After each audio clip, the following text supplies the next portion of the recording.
Fala meus amigos e minhas amigas corintianas. Estamos aqui novamente para trazer mais um vídeo no canal com as últimas informações do Timão. Deixa seu like, se inscreve no canal e deixe também seu comentário. Vamos pro vídeo. Seja bem-vinda.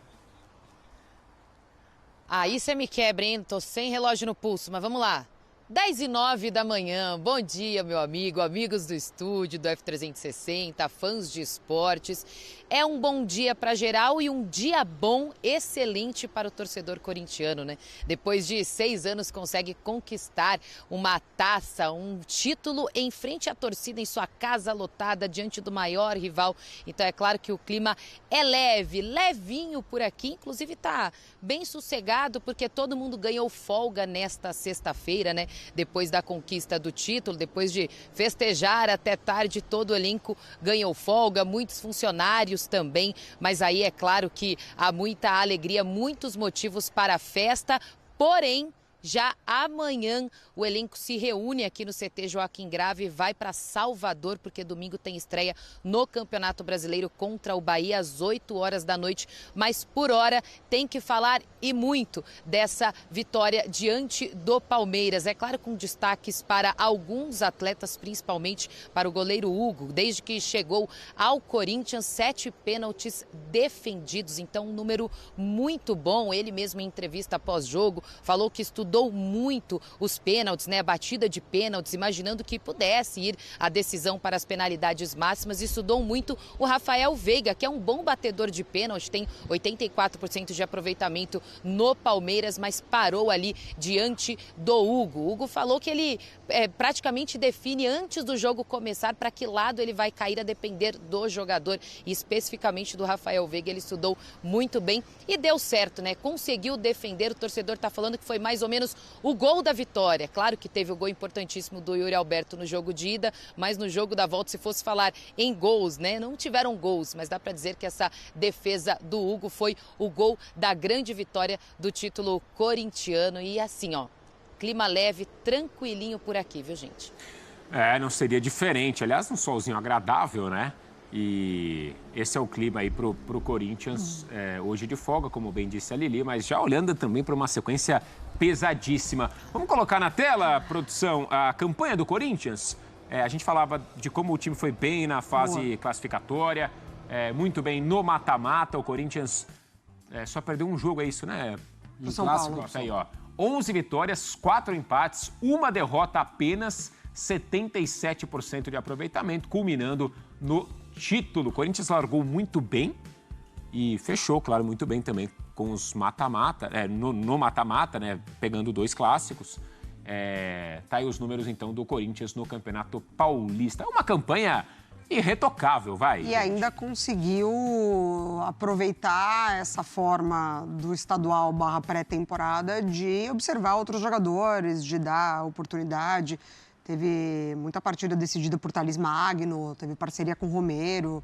Eu acho que conseguiu aproveitar de fato. Os titulares, por exemplo, o Garro, ele começou a jogar mais para o final da fase de classificação, né? O Corinthians é o time que mais jogou no ano aqui no Brasil. Não, tá atrás do Bahia. Ah, tá atrás do Bahia? Porque teve Copa do Nordeste. Ah, mas é verdade. Copa do Nordeste. Mas o Corinthians jogou já, são 20 jogos. Isso. E a gente estava ontem na linha de passe, o em março, hein? Também em março, 20 jogos. Até a parada pro Mundial de Clubes vai jogar mais 20.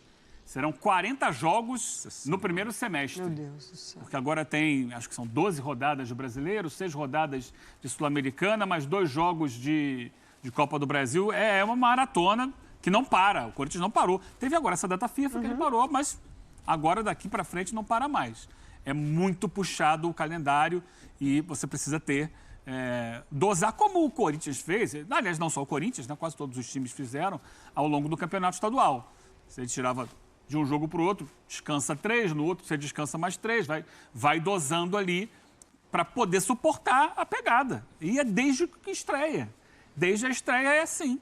E vai continuar tendo que fazer isso. E mostra que, os números mostram que em meio a essa maratona, ainda que a gente pegue no pé aqui, né, um aqui, um ali do desempenho e tudo mais, poderia jogar, é uma campanha fortíssima do Corinthians, né? O Ramon mostrou que faz muito bem isso desde o ano passado, né?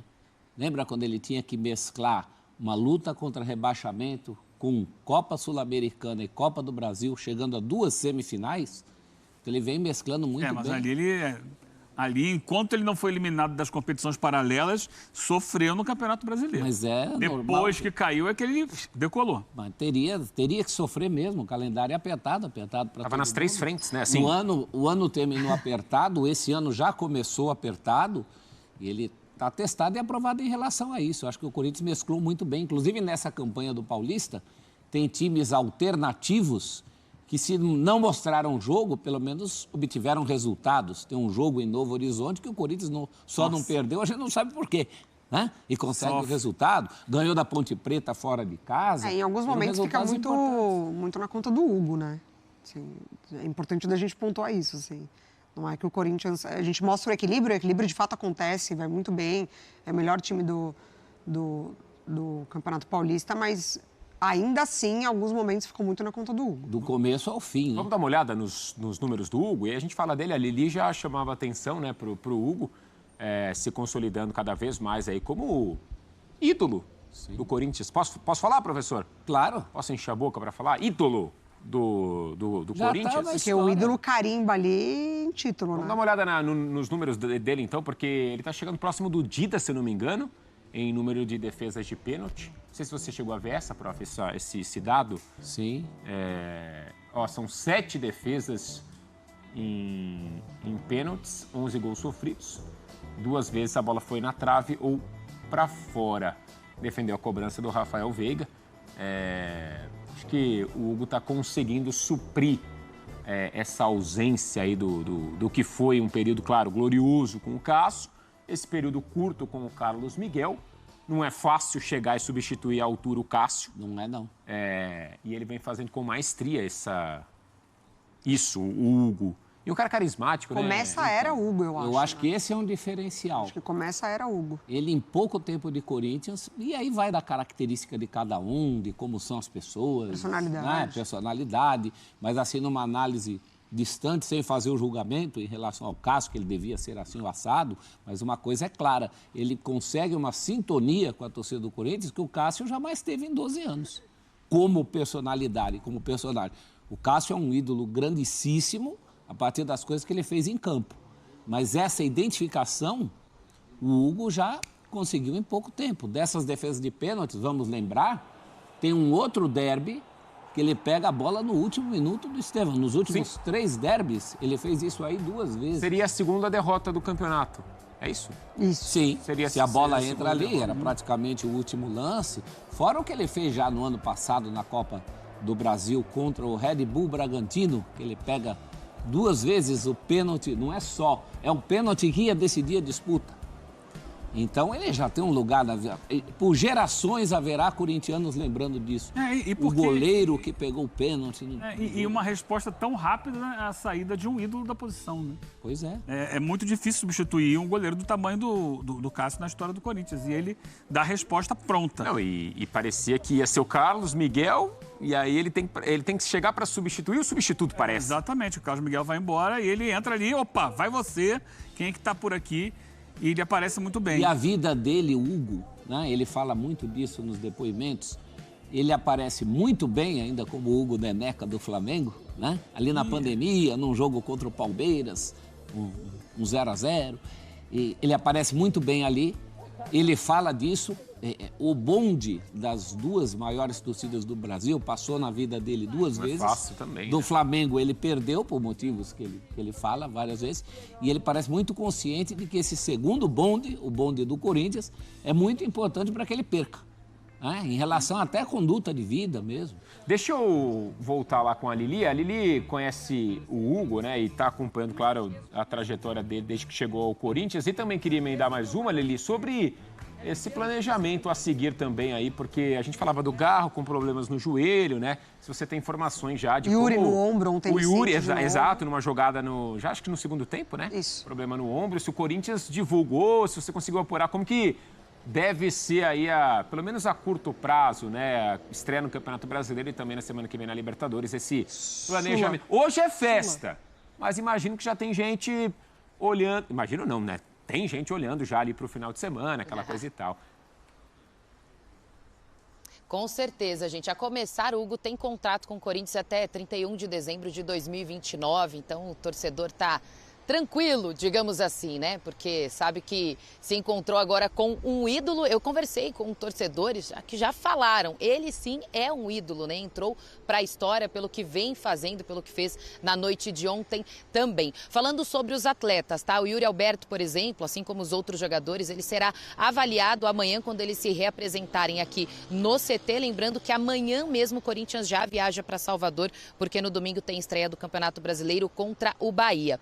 A situação do Garro, achei muito interessante o que a família Dias falou ali durante a coletiva pós-jogo sobre o Garro, que realmente ele sentiu dores durante o treino da quarta-feira, ele precisou sair do campo, né? Então não trabalhou mais em campo e que ontem, assim que amanheceu, ele entrou em contato ali com o Ramon e com o Emiliano e disse que ele iria sim para o campo, iria jogar mesmo com dores, nem que fosse o último jogo da carreira dele. Então eles falaram isso mostrando toda a dedicação, a entrega e a parte também da mentalidade dos jogadores do Corinthians que entraram justamente para vencer, em busca da vitória, em busca desse grande título. Em relação ao Garro, o que dá para entender, né? A gente vai aguardar também a avaliação que será feita nele neste sábado, mas é um problema já existente, essa tendinite patelar, que ele precisa de um tempo aí para conseguir tratar, e agora vem uma maratona de jogos, né? Campeonato Brasileiro, Sul-Americana também já tem estreia na próxima semana, então pode ser que o Garro seja poupado, tá? De alguns jogos para ele conseguir uma recuperação e aí sim voltar a campo, talvez 100%, a gente não sabe se 100%, mas com uma condição melhor, sem sentir dores.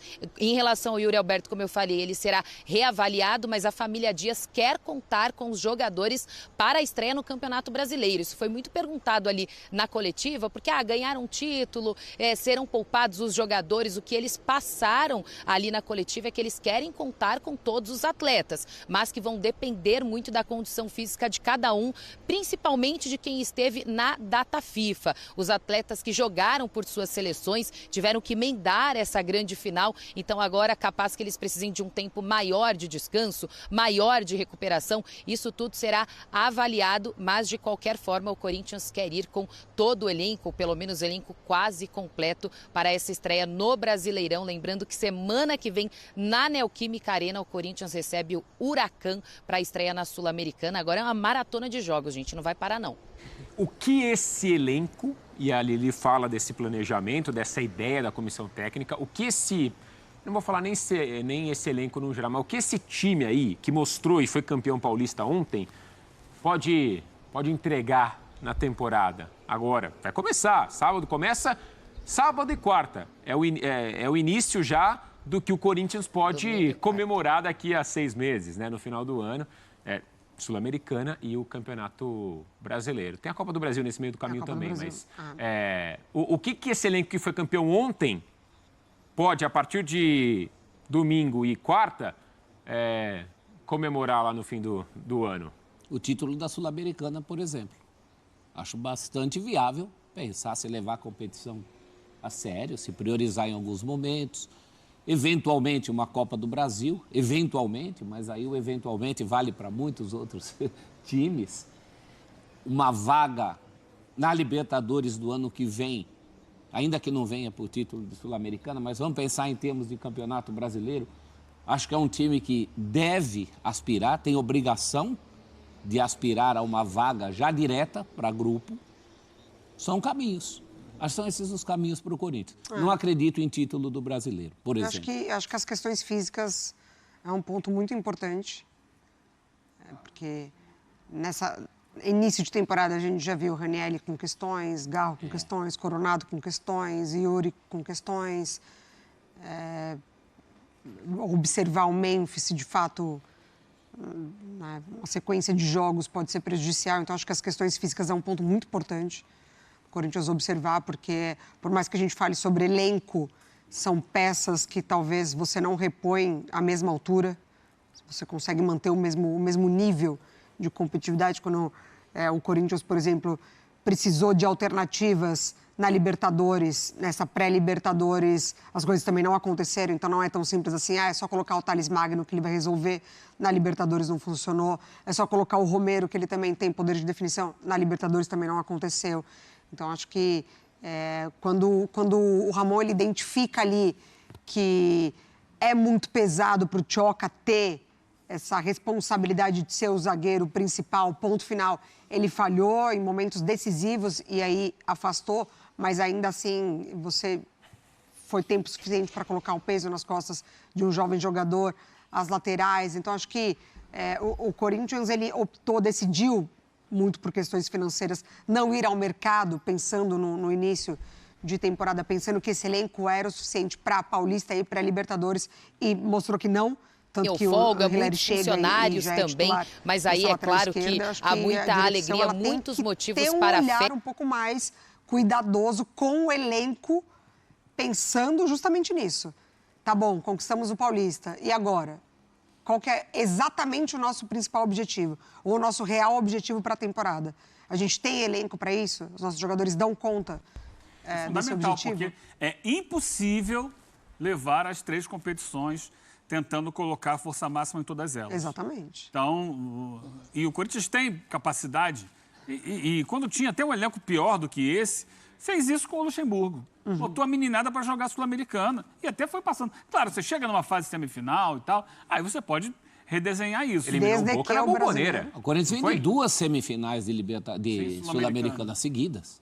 É que ano passado a maior parte do tempo jogou com o time principal.